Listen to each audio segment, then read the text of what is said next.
नमस्कार साथियों, स्वागत है आप सभी का आपके अपने YouTube चैनल हिंदी सर्वस्व पर। मैं राम अवतार यदुवंशी आज आपके सम्मुख लेकर उपस्थित हूँ हिंदी आलोचना की पारिभाषिक शब्दावली पर आधारित महत्वपूर्ण 50 प्रश्न, जो कि आपकी असिस्टेंट प्रोफेसर, नेट, JRF और PGT जैसी महत्वपूर्ण परीक्षाओं के लिए लाभदायक शीर्षक है। इस वीडियो में हम लोगों ने 50 चुने हुए प्रश्न लिए हैं।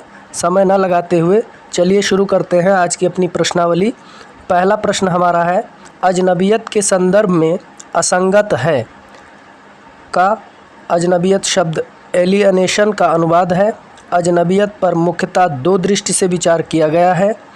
गा है आपका, मार्कूजे अजनबियत को आधुनिक सभ्यता का अनिवार्य फल मानता है। द विकल्प है, सभी कथन सत्य हैं। तो अजनबियत के संदर्भ में हमें बताना है कि कौन सा विकल्प असंगत है, और इसका जो सही उत्तर है वो हमारा है सभी कथन सत्य हैं। अब चलेंगे हम लोग अगले प्रश्न पर। अनुभूति के संबंध में कौन सा कथन असत्य है? इस शब्द को शास्त्रीय गरिमा से मंडित करने का श्रेय आचार्य रामचंद्र शुक्ल को है। दूसरा विकल्प है, शुक्ल जी ने अनुभूति को सहजात नहीं कहा है।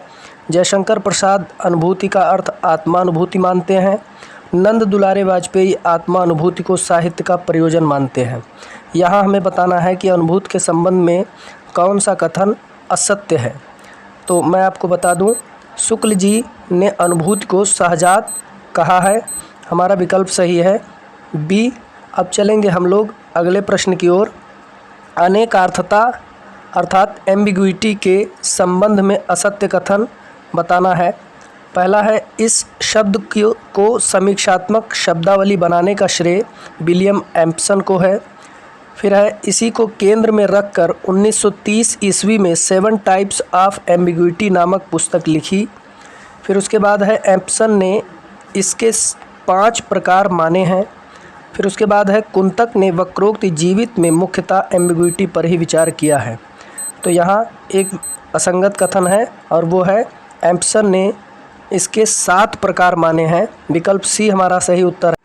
आइए अगले प्रश्न को देखते हैं। अगला प्रश्न हमारा है, अभिव्यंजना के संदर्भ में असत्य कथन बताना है।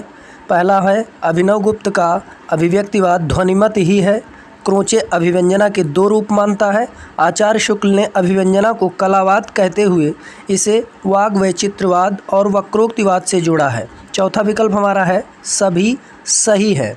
तो यहाँ हमें बताना है कि अभिव्यंजना के संदर्भ में कौन सा असत्य कथन है।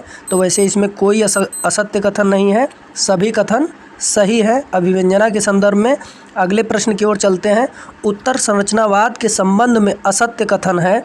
उत्तर संरचनावाद का ही अगला चरण है।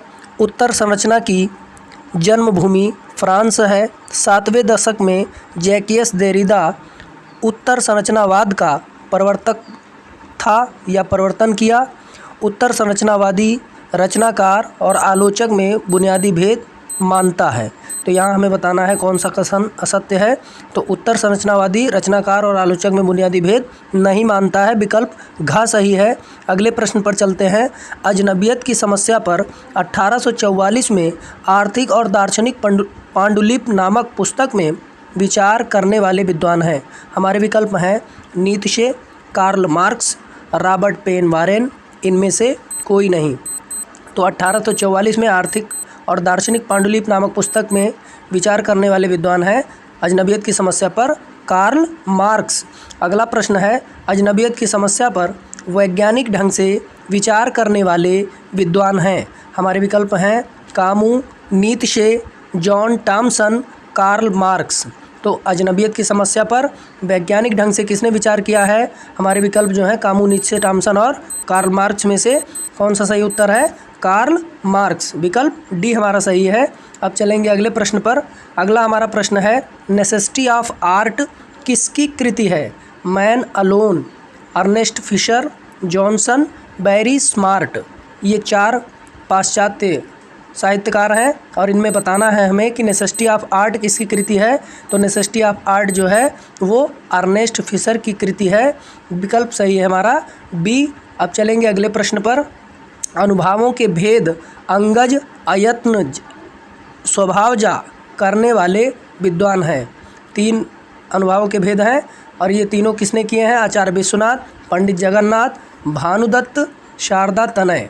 तो अनुभावों के ये जो 3 भेद हैं वो आचार्य विश्वनाथ, जगन्नाथ, भानुदत्त और शारदा तनय में से किसने किए हैं? आचार्य विश्वनाथ ने। विकल्प हमारा सही है ए। अब चलेंगे अगले प्रश्न पर। अगला हमारा प्रश्न कथन से संबंधित है। कथन 1 है, शुक्ल जी ने केवल कायिक और वाचिक अनुभाव पर ही विचार किया है। कथन 2 है, शुक्ल जी वाचिक अनुभाव को विशेष महत्व देते हैं। यहाँ हमें बताना है कि कौन कौन से कथन सही हैं। अगर कथन पहला सही है तो हमारा ऑप्शन सही होगा ए, 2 सही है तो दूसरा, दोनों सही है तो तीसरा और दोनों गलत है तो चौथा। तो यहाँ पर दोनों ही कथन सही हैं। शुक्ल जी ने कायिक और वाचिक अनुभाव पर ही विचार किया है। ठीक है, अब चलेंगे अगले प्रश्न पर। कल्पना के संबंध में असंगत कथन है। हिंदी साहित्य में इस शब्द का प्रयोग अंग्रेजी के इमेजिनेशन के अर्थ में हुआ। दूसरा विकल्प है कल्पना भाव का साधन है।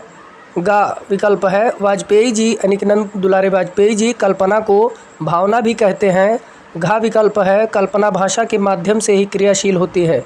यहाँ हमें बताना है कि कौन सा कथन असंगत है। तो हम आपको बता दें कि विकल्प गा जो है वहाँ वाजपेयी के स्थान पर शुक्ल जी होगा। शुक्ल जी कल्पना को भावना भी कहते हैं। अब चलेंगे अगले प्रश्न पर।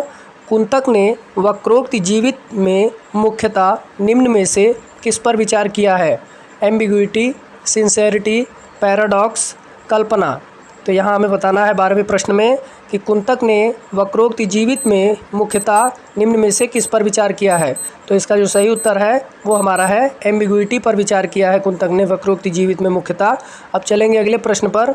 अगला प्रश्न है, क्रोचे अभिव्यंजनावाद के 2 रूप मानता है। ये पहला कथन है भौतिक अभिव्यंजना और कलात्मक अभिव्यंजना, और दूसरा कथन हमारा है अभिव्यंजना ही कला है। अब यहाँ हमें बताना है कि कौन कौन से सही है, ए अथवा आर या दोनों ही गलत। तो मैं आपको बता दूं, क्रोचे अभिव्यंजनावाद के 2 रूप मानते हैं, भौतिक अभिव्यंजना और कलात्मक अभिव्यंजना, और अभिव्यंजना ही कला है। दोनों विकल्प सही हैं, विकल्प सी हमारा सही है। अब चलेंगे अगले प्रश्न पर। आधुनिकतावाद की शुरुआत D.H. लॉरेंस के अनुसार होती है 1900 ईस्वी, 1910 ईस्वी, 1915 ईस्वी, 1920 ईस्वी। तो D.H. लॉरेंस के अनुसार आधुनिकतावाद की शुरुआत 1915 ईस्वी में होती है। विकल्प हमारा सही है, विकल्प सी। अब चलेंगे अगले प्रश्न की ओर। यथार्थवाद नामक पुस्तक के लेखक हैं। हमारे विकल्प हैं सुधीश पचौरी, शिव कुमार मिश्र, परमानंद श्रीवास्तव, अमृत राय। तो यहाँ हमें बताना है यथार्थवाद नामक पुस्तक, इसके लेखक कौन है। तो हमारा विकल्प जो सही है वो है शिव कुमार मिश्र। शिव कुमार मिश्र ने यथार्थवाद नामक पुस्तक लिखी है। अब चलेंगे अगले प्रश्न पर। उक्ति विशेष ही काव्य है, यह कथन किसका है? हमारे विकल्प हैं कुंतक, विश्वनाथ, राजशेखर और उद्भट। तो 4 विकल्प हैं, चारों में से हमें ये बताना है कि उक्त विशेष ही काव्य है, यह कथन किसने कहा है। तो मैं आपको बता दूं, उक्त विशेष ही काव्य है, राजशेखर ने यह कथन कहा है। अगला हमारा प्रश्न है, निम्नलिखित रचना और रचनाकार का कौन सा युग्म सही नहीं है? Cultural imperialism John Thomson, post modern condition Lyotard, आलोचक और आलोचना नामवर सिंह, सभी संगत हैं। तो ये रचना और रचनाकारों का कौन सा युग्म असंगत है, हमें यहाँ पर बताना है। तो कल्चरल इम्पीरियलिज्म जॉन थॉमसन की है, पोस्ट मॉडर्न कंडीशन लियोतार्द की है, आलोचक और आलोचना आपकी डॉक्टर बच्चन सिंह की पुस्तक है। विकल्प सी सही है। अगला प्रश्न हमारा है, मिथक के संबंध में असत्य कथन बताना है। अंग्रेजी शब्द मिथ को ही हिंदी में मिथक कहा जाता है। दूसरा विकल्प है, इस शब्द के लिए दंत कथा, पुरावृत्त, धर्मगाथा, पुराकथा और पुराख्यान शब्दों का भी प्रयोग किया गया है। ग विकल्प है, मिथकीय समीक्षा के 2 मुख्य स्रोत हैं, मनोविज्ञान और नृतत्व शास्त्र। घ विकल्प है, सभी सही हैं। तो मिथक के संबंध में हमें यहाँ पर बताना है कि कौन सा कथन असंगत है। तो मैं आपको बता दूं, यहाँ कोई भी कथन असंगत नहीं है, सभी कथन सही हैं मिथक के संबंध में। आइए चलते हैं अगले प्रश्न पर। अगला हमारा प्रश्न है, मिथक आदिम मनुष्य की भाषा है जिसके माध्यम से वह जीवन और प्रकृति के रहस्यों के प्रति अपनी प्रतिक्रियाओं को अलौकिक कथाओं के रूप में अभिव्यक्त करता था। ये कथन हमें बताना है कि किसका है। राजेंद्र यादव, हजारी प्रसाद द्विवेदी, नामवर सिंह, डॉक्टर बच्चन सिंह। तो ये कथन मैं आपको बता दूं, ये हमारा कथन जो है मिथक के संदर्भ में वो कहा है डॉक्टर बच्चन सिंह ने। विकल्प डी हमारा सही है। अब चलेंगे हम लोग अगले प्रश्न की ओर। अगला हमारा प्रश्न है, लीजेंड्स अर्थात निजंदरी कथा के संबंध में असत्य कथन बताना है। का विकल्प है, निजंदरी कथाओं का संबंध ऐतिहासिक व्यक्तियों से होता है, निजंदरी कथाओं का संबंध दैवी शक्तियों से होता है, निजंदरी कथाएं लोक में प्रचलित होकर बदलती रहती हैं, निजंदरी कथा में अधिक प्राकृत तत्वों फंतासी स्वप्न चित्रों का बाहुल्य होता है। तो यहाँ पर 4 विकल्प दिए गए हैं। 4 में हमें बताना है कि असत्य कथन कौन सा है। तो मैं आपको बता दूं, निजंदरी कथाओं का संबंध दैवी शक्तियों से नहीं होता है, ऐतिहासिक व्यक्तियों से होता है। विकल्प बी हमारा सही है। अब चलेंगे हम लोग अगले प्रश्न की ओर। नई कविता के संबंध में असंगत कथन बताना है। प्रयोगवाद ही संतुलन की खोज में नई कविता हो जाता है। प्रयोगवादी कविता का स्वाभाविक विकास नई कविता है। फिर उसके बाद गा विकल्प है, 1952 में आकाशवाणी पटना की एक भेंटवार्ता में अज्ञे ने नई कविता का प्रयोग किया। सभी कथन सत्य हैं। तो नई कविता के संबंध में हमें बताना है कि कौन सा कथन असंगत है। तो यहाँ कोई कथन असंगत नहीं है, सभी कथन सत्य हैं नई कविता के संबंध में। अब चलेंगे हम लोग अगले प्रश्न की ओर। रूपकों के भेदक तत्व कितने हैं। रूपकों के भेदक तत्व कितने हैं। हमारे विकल्प हैं 2, 3, 4, 5। तो जो रूपकों के भेदक तत्व हैं उनकी संख्या कुल मिलाकर है 3। अब चलेंगे हम लोग अगले प्रश्न की ओर। अगला हमारा प्रश्न है प्रश्न संख्या 23, प्रतीक के संबंध में असत्य कथन का चयन कीजिए। प्रतीक शब्द का प्रयोग वैदिक साहित्य में हुआ है। प्रतीक सर्वदा अपने से इतर संकेत देता है। प्रतीकों की सामान्यता 2 कोटियाँ निर्धारित की जा सकती हैं। हिंदी में अज्ञे की कविताओं में प्रतीकों की प्रमुखता है। इसमें एक विकल्प हमने बढ़ा दिया है, सभी कथन सत्य हैं। तो प्रतीक के संबंध में असत्य कथन बताना है। इस प्रश्न के अंतर्गत कोई भी कथन असत्य नहीं है, सभी कथन सत्य हैं प्रतीक के संबंध में। तो अब हम चलेंगे अगले प्रश्न की ओर। फैंटेसी के संबंध में असंगत कथन है। फैंटेसी मनोविज्ञान का शब्द है। इसका संबंध स्वप्न और अवचेतन मन में घटित होने वाली घटनाओं की विघटित और बेतरतीब बिंबावलियों से है। हिंदी में मुक्तिबोध की कविताओं में फैंटेसी का प्रचुर प्रयोग हुआ है। घा विकल्प हमारा है, सभी कथन सत्य हैं। तो फैंटेसी के संबंध में यहाँ हमें बताना है कि कौन सा कथन असंगत है।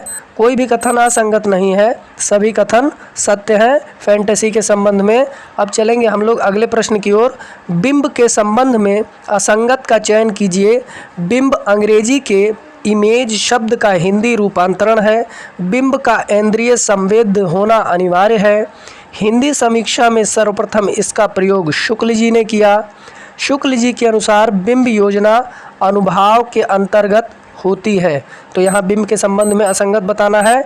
तो यहाँ जो चौथा विकल्प है, शुक्ल जी के अनुसार बिंब योजना अनुभाव नहीं विभाव के अंतर्गत होती है।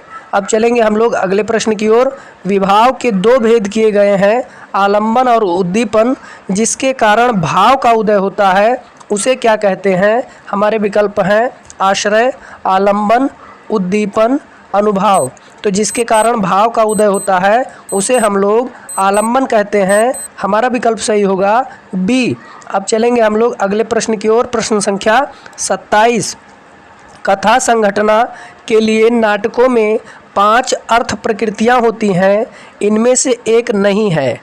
तो यहाँ पर 2 अर्थ प्रकृतियों को हमने एक ही विकल्प में संजोया है, बीज बिंदु, पताका, प्रकरी, कार्य, प्रत्याशा। तो इनमें से जो नहीं है वो हमारा है प्रत्याशा। अब चलेंगे हम लोग अगले प्रश्न की ओर। अगला प्रश्न है, संत्रास के संबंध में असंगत कथन है। यह अस्तित्ववादी दर्शन का शब्द है। संत्रास एक प्रकार का भय है। ऊब या संत्रास भी संत्रास से ही संबद्ध है, यानी कि ऊब जो है वो संतरास से ही संबद्ध है, सभी कथन सत्य हैं। तो यहाँ संतरास के संबंध में असंगत कथन का जो विकल्प है वो सभी कथन सत्य है, डी विकल्प सही है, कोई भी कथन असंगत नहीं है। अगला प्रश्न हमारा है, पाश्चात्य काव्यशास्त्र में कथा वस्तु को कहते हैं प्लॉट, माइथॉस, संगूफन, ए और बी दोनों। पाश्चात्य काव्यशास्त्र में कथा वस्तु को प्लॉट और माइथोस दोनों कहा जाता है, अतः हमारा विकल्प सही है, विकल्प डी। आइए चलते हैं अगले प्रश्न की ओर। प्रश्न संख्या 30। टॉलस्टॉय को पुराने कलावाद का प्रचारक किसने कहा है? हमारे विकल्प हैं बच्चन सिंह, हजारी प्रसाद द्विवेदी, रामचंद्र शुक्ल, रामस्वरूप चतुर्वेदी। तो टॉलस्टॉय को पुराने कलावाद का प्रचारक किसने कहा है? तो इसका जो सही उत्तर है वो हमारा है रामचंद्र शुक्ल जी ने टॉलस्टॉय को पुराने कलावाद का प्रचारक कहा है। अगला प्रश्न हमारा है, कल्पना शब्द में कौन सा प्रत्यय लगा है? कल्पना शब्द में कौन सा प्रत्यय लगा है? छोटा प्रश्न है लेकिन बहुत ही महत्वपूर्ण प्रश्न है। सर्त्री, सानच, नई, ल्यूट। तो यहाँ पर जो इसका उत्तर सही है वो हमारा है कल्पना शब्द में सानच प्रत्यय लगा है, विकल्प बी सही है। आइए चलते हैं अगले प्रश्न की ओर। प्रश्न संख्या 32 में हम देख रहे हैं, शैली के संबंध में असंगत कथन बताना है। शैली अंग्रेजी के स्टाइल का अनुवाद है। शैली अभिव्यक्ति की विशिष्ट पद्धति होती है। शैली केवल साहित्य में ही नहीं होती, अन्य कलाओं में भी होती है। शैली में केवल लेखक का व्यक्तित्व ही नहीं उभरता, समसामयिक लेखक चिंतन प्रणाली भी उभरती है। सभी कथन सत्य है या सभी संगत हैं? तो शैली के संबंध में आपको ये बताना है। तो यहाँ पर सभी कथन संगत हैं और हमारा विकल्प जो सही है वो अंगा विकल्प सही है। अब चलेंगे 33वें प्रश्न की ओर। चमत्कार को अलौकिक कलात्मक आह्लाद किसने कहा है? चमत्कार को अलौकिक कलात्मक आह्लाद किसने कहा है? आचार्य रामचंद्र शुक्ल, पंडित विश्वनाथ, पंडित जगन्नाथ, कुंतक। तो चमत्कार को अलौकिक कलात्मक आह्लाद किसने कहा है? पंडित जगन्नाथ ने, विकल्प हमारा सही है सी। अब देखेंगे हम लोग अगला प्रश्न। 34वां प्रश्न है, द ग्रेट ट्रेडिशन किसकी पुस्तक है? हमारे विकल्प हैं Robert Liddell, Edwin Muir, Karl Marx, C D Lewis. तो इसका जो सही उत्तर है वो हमारा है सी डी लेविस, विकल्प डी सही है। The great tradition C D Lewis की पुस्तक है। अगला प्रश्न है, छायावाद को दमित भावनाओं की अभिव्यक्ति किसने कहा है? हमारे विकल्प हैं डॉक्टर नगेंद्र शुक्ल जी, नामवर सिंह, जयशंकर प्रसाद। तो छायावाद को दमित भावनाओं की अभिव्यक्ति डॉक्टर नगेंद्र ने कहा है। याद रखिएगा, छायावाद को दमित भावनाओं की अभिव्यक्ति डॉक्टर नगेंद्र ने कहा है। अगला प्रश्न हमारा है, छायावाद की प्रमुख विशेषताओं में है। पहला विकल्प है वैयक्तिकता, कल्पना, दूसरा है प्रकृति चित्रण, राष्ट्रीय भावोन्मेष, तीसरा है अभिव्यक्ति की नवोन्मेषिक भाषिक भंगिमा, चौथा विकल्प हमारा है सभी सही हैं। तो छायावाद की जो प्रमुख विशेषताएं हैं वो ये सभी हैं, सभी विशेषताएं हैं, वैयक्तिकता और कल्पना, प्रकृति चित्रण, राष्ट्रीय भावोन्मेष इत्यादि। अब चलेंगे अगले प्रश्न की ओर। द वेलराट अर्न किसकी कृति है? Rene Wellek, Cleanth Brooks, Anna Karenina, Tolstoy. The well wrought urn किसकी कृति है? तो यहाँ पर हमारा जो उत्तर सही है क्लिंथ ब्रुक्स, बी सही है। द वेलराट अर्न क्लिंथ ब्रुक्स की रचना है। अगला प्रश्न हमारा है, कौन सा विकल्प सही सुमेलित नहीं है? नई कविता का आत्मसंघर्ष गजानन माधव मुक्तिबोध, कविता के नए प्रतिमान नामवर सिंह, नई कविता एक साक्ष्य रामस्वरूप चतुर्वेदी, उपन्यास स्वरूप और संवेदना लक्ष्मीकांत वर्मा। तो यहाँ हमें बताना है कि कौन सा असंगत है। तो मैं आपको बता दूं, उपन्यास स्वरूप और संवेदना राजेंद्र यादव की कृति है, विकल्प डी हमारा सही है। 39वें प्रश्न की ओर चलते हैं। नई कहानी परंपरा और प्रयोग नामक लेख किसका है? नंद किशोर नवल, रामस्वरूप चतुर्वेदी, दुष्यंत कुमार, निर्मला जैन। तो यहाँ हमें बताना है कि नई कहानी परंपरा और प्रयोग ये जो लेख है वो किसका है? तो इसका उत्तर जो सही है वो है दुष्यंत कुमार का लेख है, नई कहानी परंपरा और प्रयोग। अब चलेंगे अगले प्रश्न पर। न्यू पोएम्स किसकी कृति है? न्यू पोएम्स किसकी कृति है? D.H. Lawrence, I.A. Richards, T.S. Eliot, Coleridge. तो यहाँ हमें बताना है कि न्यू पोएम्स किसकी कृति है? D.H. लॉरेंस की कृति है न्यू पोएम्स। विकल्प ए सही है। आइए अगला प्रश्न देखते हैं। 41वां, असंगत की पहचान करना है।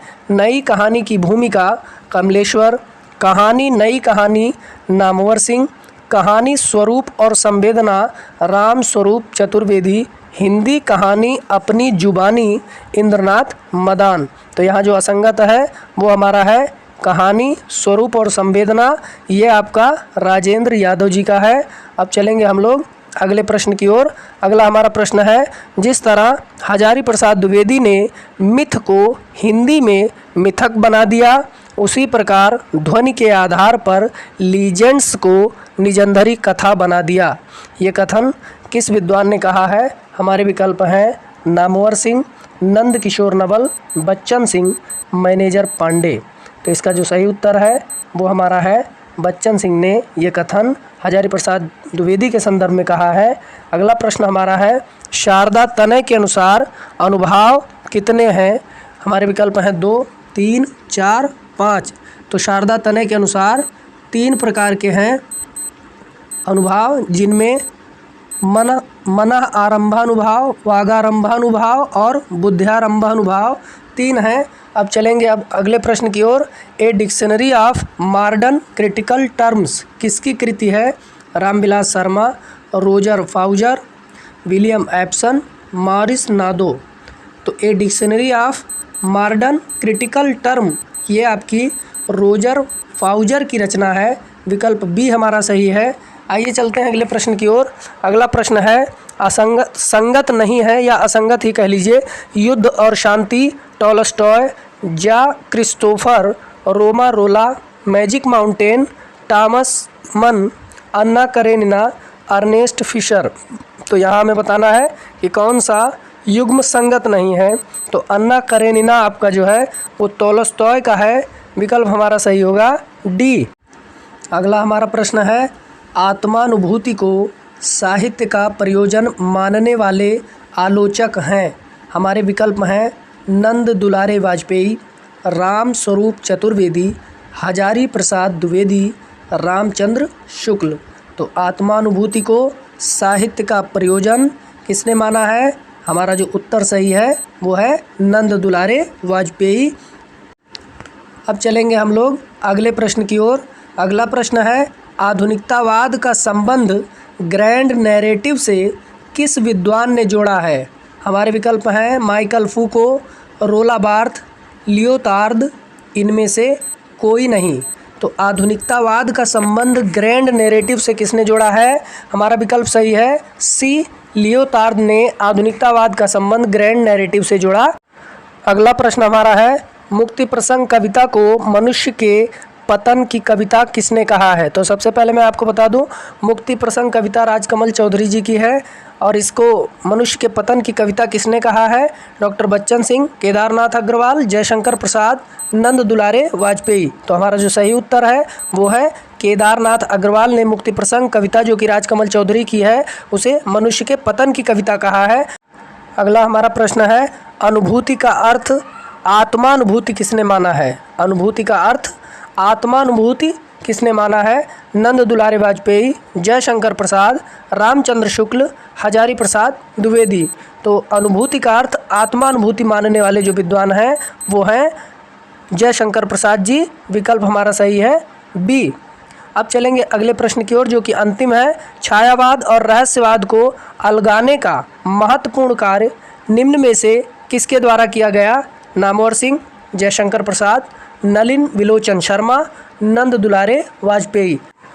तो छायावाद और रहस्यवाद को अलगाने का जो महत्वपूर्ण कार्य है वो किसके द्वारा किया गया? तो इसका जो सही उत्तर है वो हमारा है जयशंकर प्रसाद। विकल्प बी सही है।